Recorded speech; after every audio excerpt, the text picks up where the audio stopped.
Hey my you ladies and my you gents, I'm StevenTocher, and on today's episode of our Thoughtful Thursdays, I'd like to share with you the 5 things that helped me get to bed and stay asleep throughout the night.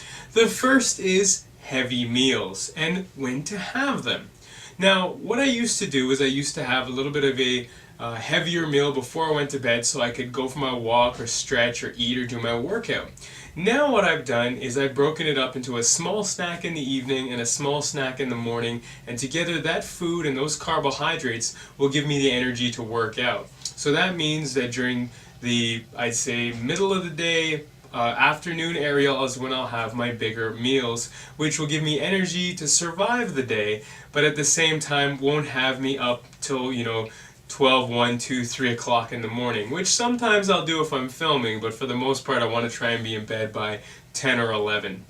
The second thing is being very active. If you're finding it very hard to sleep at night, you may want to try and get a little bit more active in the morning, which means getting up a little bit earlier, and trying to be as active as you can throughout the day. Maybe it's getting off a few subway stops early and walking in a bit further to work. Maybe it's going to the gym. Maybe it's going to the gym a little bit longer. Or maybe it's going for a walk after your meals or something like that, or doing some form of physical activity. Now, I don't know if you want to do it too close to your bedtime because that might give you a jolt of energy, but you'll know your own body. That just really helped me.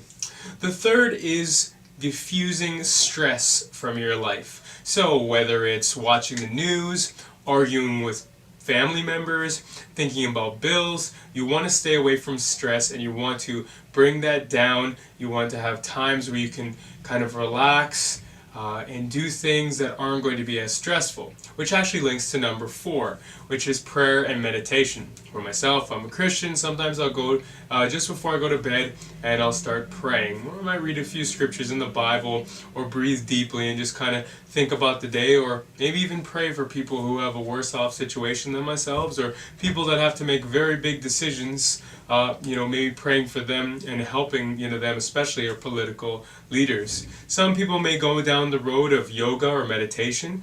Some people may do the deep breathing where they don't think of much.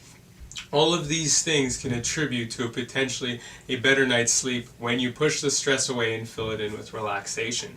And last but not least, and this is the one that kills a lot of people, wasn't too hard for me because I'm only on 500 and something coffees now, like 20. I'm shooting this in like summer 2014, so I'm around 520 coffees or so, is caffeine, okay? Caffeine is the killer for a lot of people sleeping, and this is why. You may have a cup of caffeine late in the evening, which drives you up till 3, 4 in the morning. That makes sense. But if you have, some caffeine at lunch to get you through the day, you may think, okay, that's fine, right? Or maybe you even have it as early as in the morning.